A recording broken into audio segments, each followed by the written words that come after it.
Kamrudishe.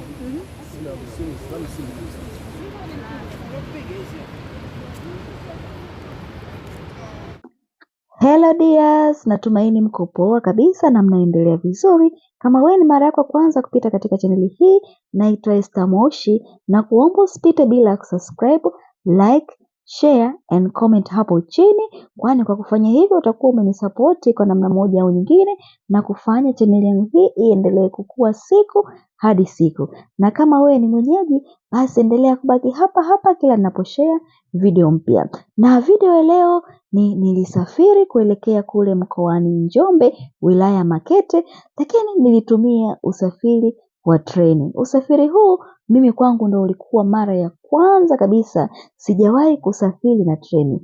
Lakini video leo nitakuonyesha jinsi gani nilivyosafiri na treni mpaka kufika kule mkoani Njombe, wilaya ya Makete. Usafiri huu ni usafiri poa, gharama ni nafuu, na kikubwa zaidi nilikuwa ninafanya adventure, hivyo nilienjoy zaidi. Karibu. Na safari yangu ilianza kwa kutoka nyumbani, ambapo nilikuwa ninaelekea kule stesheni Tazara jijini Dar es Salaam.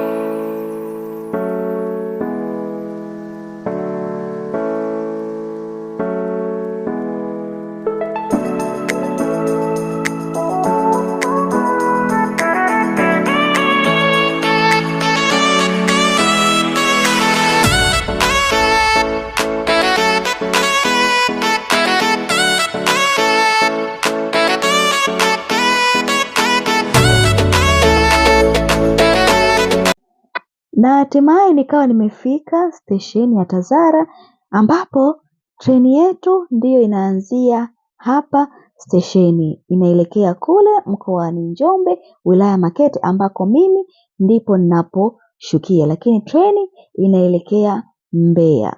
Basi bwana, tukaambiwa treni yetu inaondoka saa 8. Mimi saa 7 niko zangu stesheni.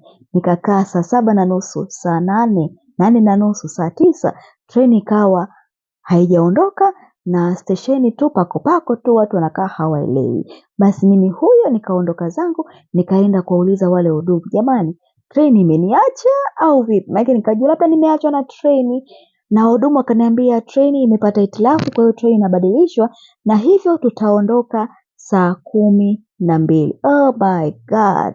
So unajua ukiwa mara ya kwanza kusafiri na usafiri ambao ulikuwa haujawahi kusafiri, basi unakuwa na ile hamu ya kusafiri. Basi mimi nikaanza kuzurula stesheni, kuangalia mazingira na kuuliza watu, usafiri unakuwaje? Maana kumbuka ni mara ya kwanza kusafiri. Basi tukaendelea kusurvey pale stesheni, na muda ulipofika saa 10 tukaona sasa treni inaanza kujiunga, yani inajiunganisha yale mabehewa ili behewa iwe moja ya abiria. Kwa kweli nilifurahi sana kwa sababu nilikuwa na hamu sana ya kusafiri na treni, lakini sasa muda ukawa sio rafiki. Badala ya saa 8 tulikuja kuondoka saa 12. Na hivyo sasa ndivyo treni ilivyokuwa inajiunganisha yale mabehewa ili kupata behewa moja la abiria, na behewa hilo lilikuwa ni daraja la 2 na daraja tu la 3.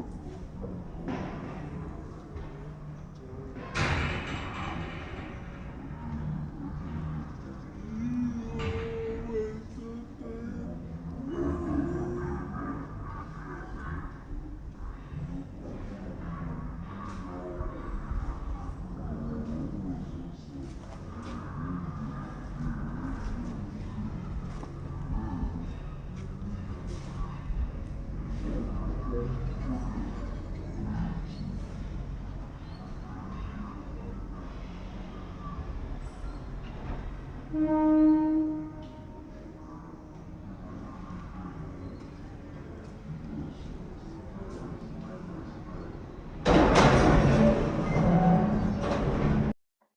baada sasa ya treni kujiunganisha na kupata lile behewa moja ambayo inakuwa na daraja la pili na daraja la tatu. Daraja la pili utofauti wake na daraja la kwanza ni kitu kidogo tu. Daraja la kwanza huwa inakuwa na rumu inakuwa ina watu 4 na daraja la pili ina watu 6. Kwa hiyo utofauti wake ni vitanda tu, lakini quality huduma ni zile zile. Na daraja la tatu ni ile daraja ambalo watu mnakaa wengi. Sasa bana, baada ya treni kujiunganisha, watu wakaanza kutoka kule stesheni wanawahi kwenye behewa ambapo utakuwa umepangiwa kutokana na tiketi yako.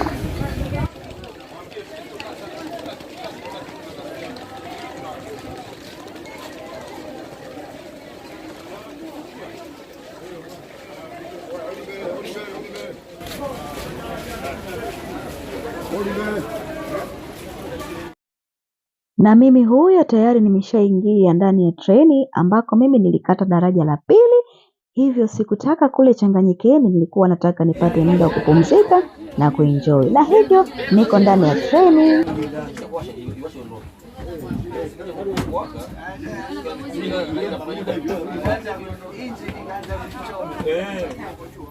Tumeanza safari na treni. Jamani.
Na humu ndiyo ndani ya behewa letu ambao ni daraja la pili ndani panavyoonekana. Katika hili behewa ndani kuna vyumba tofauti tofauti.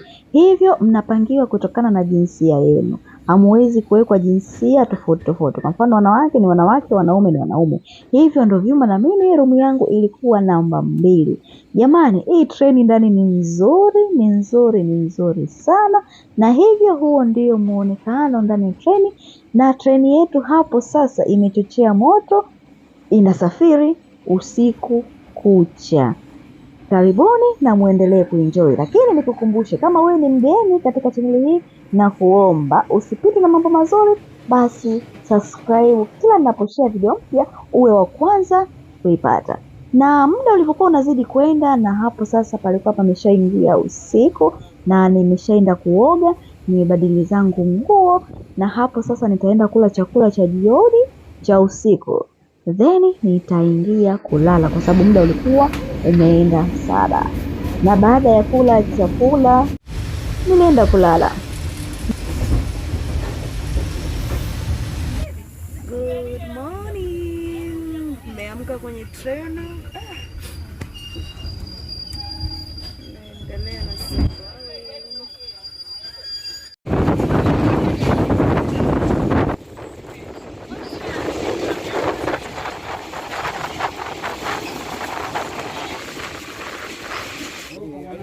Good morning. Tuko Chita, mkoa ni Morogoro. Na hapa treni limesimama. Watu wanashuka. Treni ikiwa na move jamani. Yaani hivi.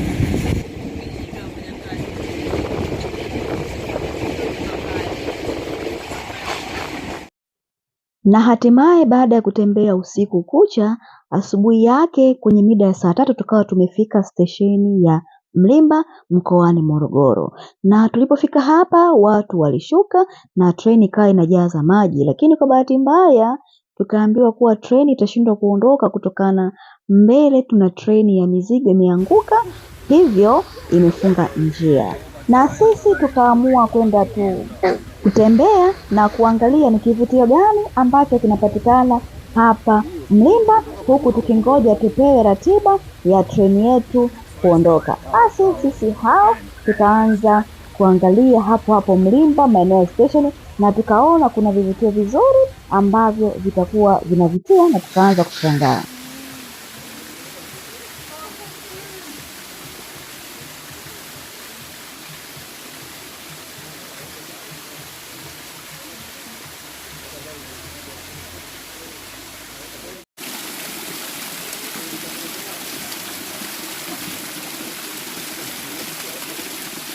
Na kivutio ambacho kinapatikana hapa Mlimba kimojawapo ni haya maji. Jamani, haya maji yanatiririka kutoka huko milimani. Ni maji mazuri sana sana sana.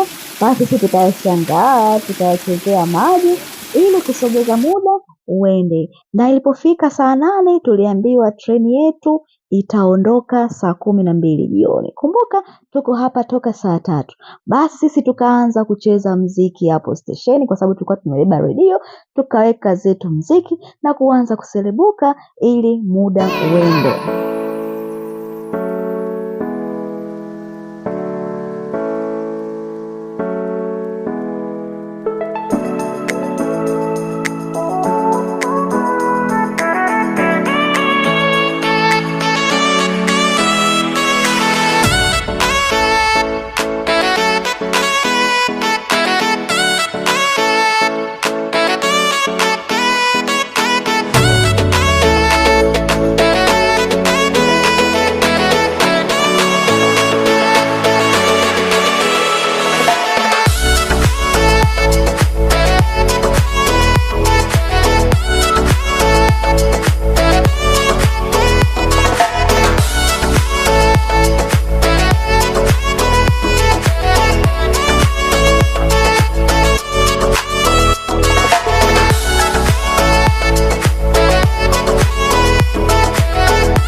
Na ilipofika saa 12 basi treni yetu ikaanza tena safari ya kuondoka kutoka Mlimba.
Na tulipofika Makambako stesheni, treni yetu ikawa imesimama tena, ambako pale tulikuwa tumefika around saa 11:30 alfajiri.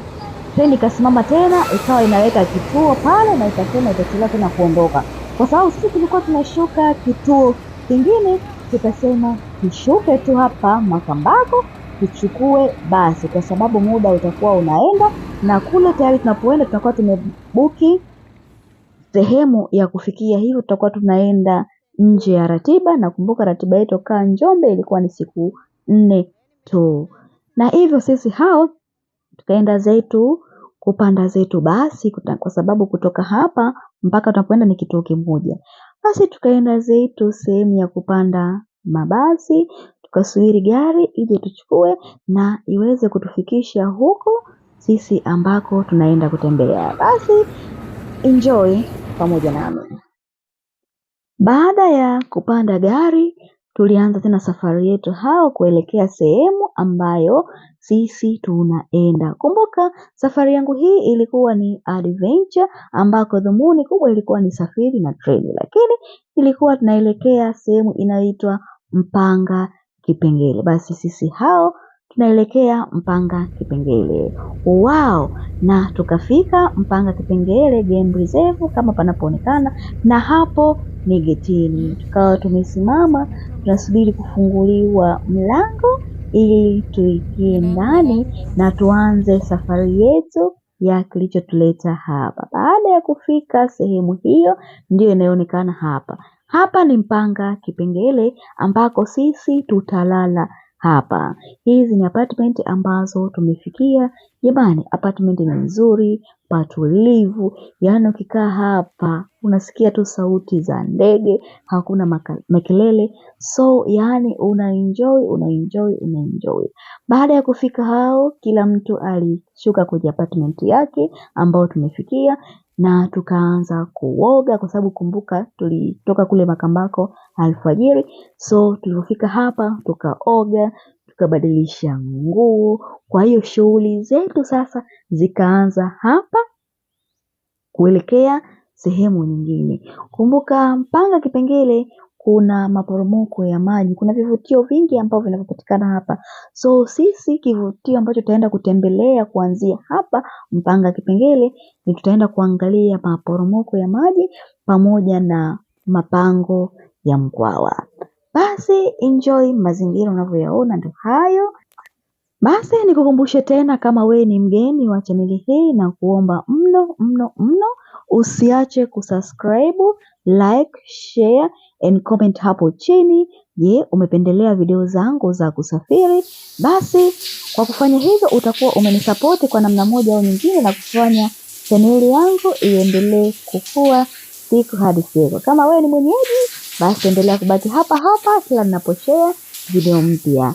Basi sisi hao kila mtu alivyoingia kwenye apartment yake, mimi nikaenda zangu kuoga na nipate nguvu ya kuanza kutembea hapa Mpanga Kipengere, nijionee ni vivutio gani zinapatikana hapa. Jamani, baada ya kuoga kujiandaa, basi mimi huyu nikaanza zangu kwenda kunywa chai sehemu ambayo ilikuwa imeandaliwa. Na baada ya kunywa chai tulianza tena safari. Jamani, Tanzania ni kuzuri, Tanzania ni kubwa, na Tanzania kuna vivutio vingi vizuri. Basi mpenzi mtazamaji, ukipata chance na wewe usisite kutembea. Bado tuko Mpanga Kipengere, inapatikana Njombe, wilaya ya Makete. Jamani, ni kuzuri. Hivyo hapa ndo tumefika kwenye hivi vya apartment kama unavyoviona. So tunaenda kunywa chai, then tutaenda kwenye maporomoko ya maji yanayoitwa Mpanga Kipengere. Jamani, Tanzania ni kuzuri, mtembee, mjionee. Hope you enjoy. Na hatimaye nikawa nimefika sehemu ambayo utaanza kutembea ili uyafate yale maporomoko ya maji yanavyoonekana kule kwenye picha.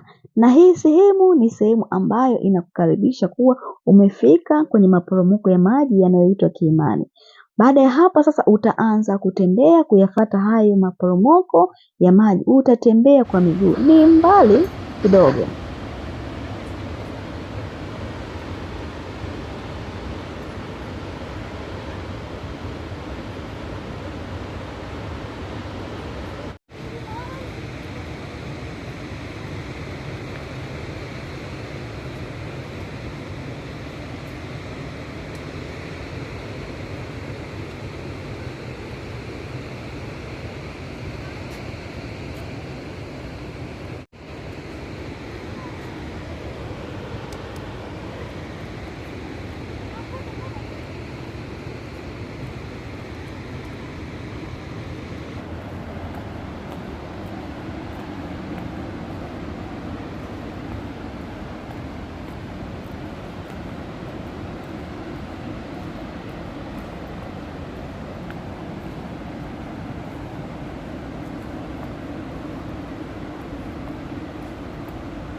Na tukawa tumefika katika maporomoko ya Kimani kama anavyoonekana, na tukaenda tena sehemu ya mapango ya Chifu Mkwawa.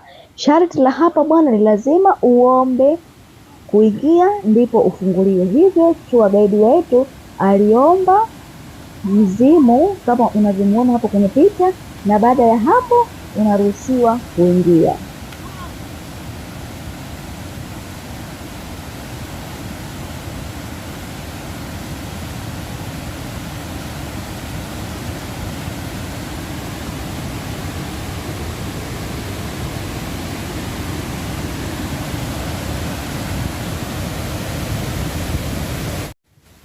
Na baada ya kuruhusiwa kuingia kwenye mapango, sasa bwana, cha kustajabisha, unapoelekea kwenye mapango baada ya kuruhusiwa kuingia, hutakiwi kuongea kitu chochote isipokuwa mtoto mdogo tu. Hivyo bwana, sisi tunaanza kuingia kwenye mapango tukiwa hatuongei, yaani ile kibubububu tu, mpaka utakapofika kwenye mapango ndipo unaruhusiwa kuongea. Kumbea. Hili pango linaitwa Kumbea Cave. Kumbea military cover. Kumbea Chifu Mkwawa military cover. Kwa hiyo ni pango la kijeshi la Chifu Mkwawa linaloitwa Kumbea. Kwa alipofika akatambua kwamba siko tena Iringa, liko kwenye mipaka ya liko kwenye himaya ya mtu mwingine, akapaita Kumbea kwa maana yeye ni Kumbea. Ndipo kuja kutambika hapa kwa sababu zamani pia tulikuwa na ruhusa kwenye hiyo namna aje kufanya matambiko yake unosi. Kilichotokea kwenye matambiko, kuna muda mwingine watu huja na pombe au asali akajichanganya, badala ile pombe wape wazee wote, yeye akawapa mfano labda 10 wazee pia asali ya pombe kidogo kabisa. Wazee wao walikwenda walipokuwa wanaendelea kuna eneo hiyo nyingi walipokuwa wamekuaga chini akichoma moto mabaki yale majivu kwa lugha ya Kiwani. Mawani wenzao wakinga kama tutaongea ukikanyaga tungazi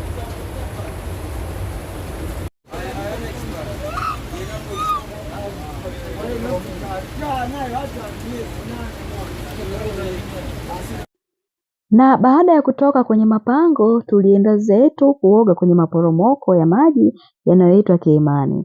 Jamani, huwezi kuja kwenye maporomoko bila kuoga, kwani maji ni mazuri sana. Hapo mtaenjoy.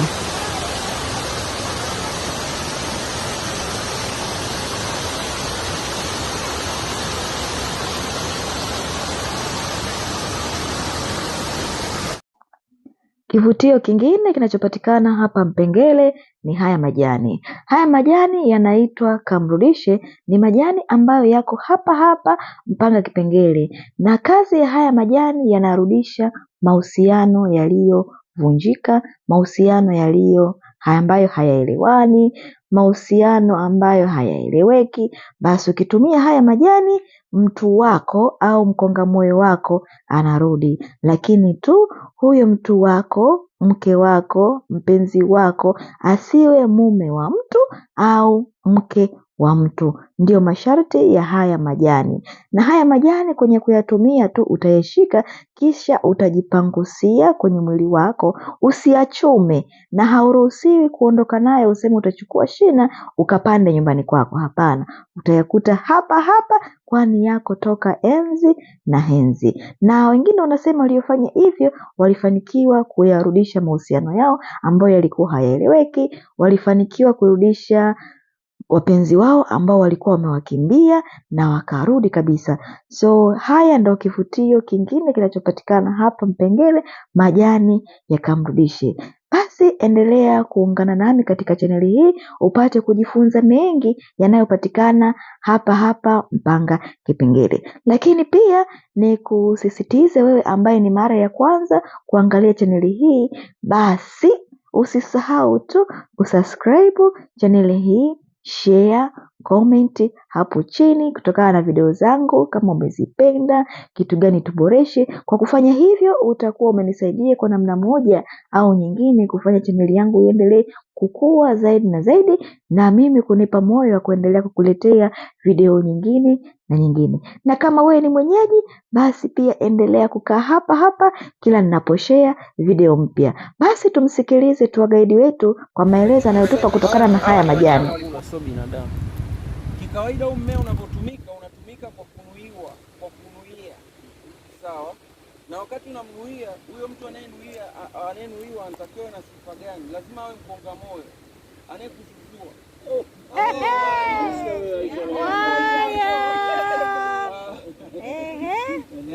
Kwa hiyo ni hivyo. Kwa hiyo kamrudisha anarudi.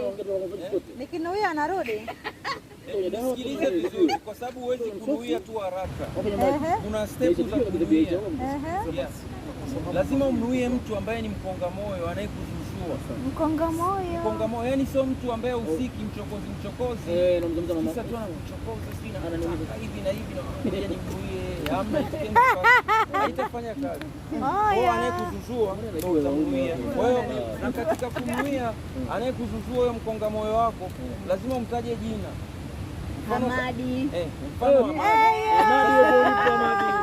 Sasa huyo Hamadi huwezi ukasema Hamadi tu. Hamadi wangu. Jamani. Umeona? Kwa utakapotaja Hamadi wangu, si umemtaja jina, utamtaja Hamadi wangu. Nisamee, lazima uombe radhi. Naomba urudi kwenye moyo wangu. Nakupenda, alafu utaivuta ile harufu ambayo ulitomasa, yani huu mmea uliushikashika. Na katika kushikashika mmea kuutomasa, hakikisha usiukate, kwa sababu ukiukata utakuwa umevunja mahusiano yako. Kwa maajabu ya mmea wakamrudisha. Yes. Watarudi katika kusemea, kunuia tunatofautiana. Kuna mtu ananuia kwa sauti, kuna mtu anaomba kwa sauti, mwingine anaomba kilokole ile, mwingine anaomba kimya kimya, staili nyingine ya kilokole au vipi. Kwa unaweza ukanuia ukiwa hapa au ukanuia hatua 9 kwa maana ya faraga, mwingine asisikie au vipi. Kwa unaweza hata usiongee, lakini unayemaanisha ni Hamadi wako. Atakanuie sauti. Mimea yote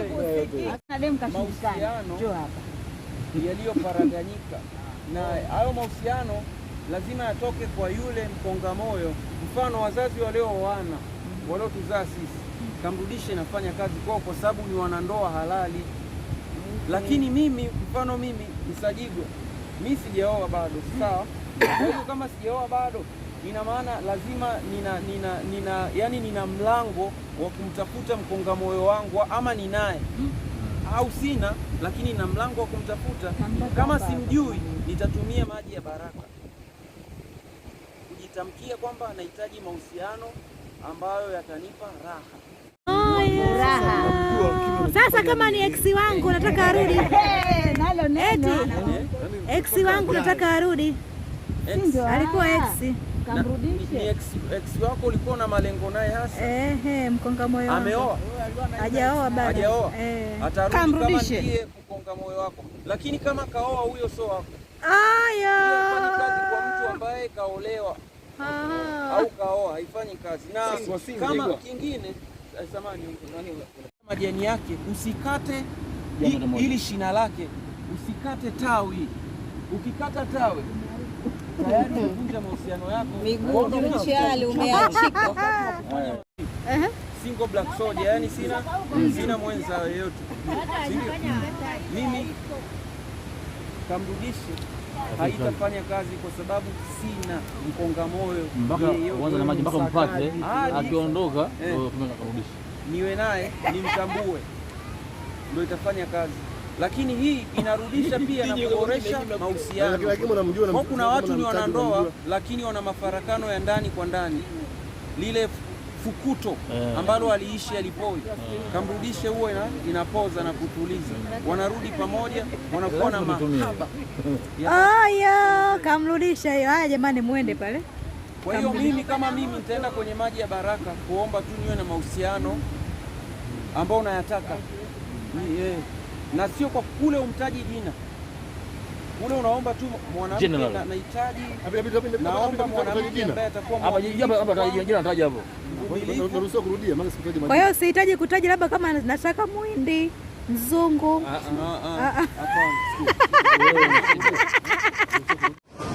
Na baada ya kusikiliza majani yakamrudisha yanavyofanya kazi na yanavyotakiwa kutumia, tulipanda juu zaidi ya hii maporomoko ya maji kule yanapotokea kabisa kama unavyoona, na hapo tulipiga picha na wengine pia walioga. Karibu uendelee kuburudika na utalii huu wa Mpanga Kipengere.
Na mimi nilioga hapo pembeni ambako maji yalikuwa yamejitenga, kwani mimi ni muoga wa maji, hivyo sikutaka mambo mengi. Nikajiogea zangu hapo pembeni na nilipomaliza tuliondoka.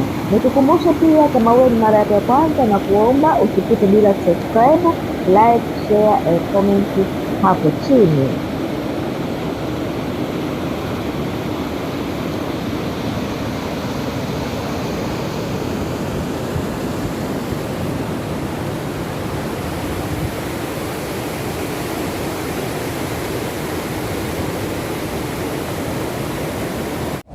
Na baada ya kumaliza shughuli zetu juu kabisa mlimani ambako tulioga, tulisikiliza utalii wa majani yakamrudishe, na tulianza kushuka kutoka mlimani kwenda chini. Jamani, ni parefu na ni mbali sana, kwani kupanda ilikuwa ni shida na kushuka vile vile ilikuwa ni shida. Na baada ya kushuka chini, tulifika kwenye sehemu ambazo tulikuwa tumefikia, yani zile apartment zetu. Tukakuta tumeandaliwa chakula na tukaanza kula chakula na kuenjoy.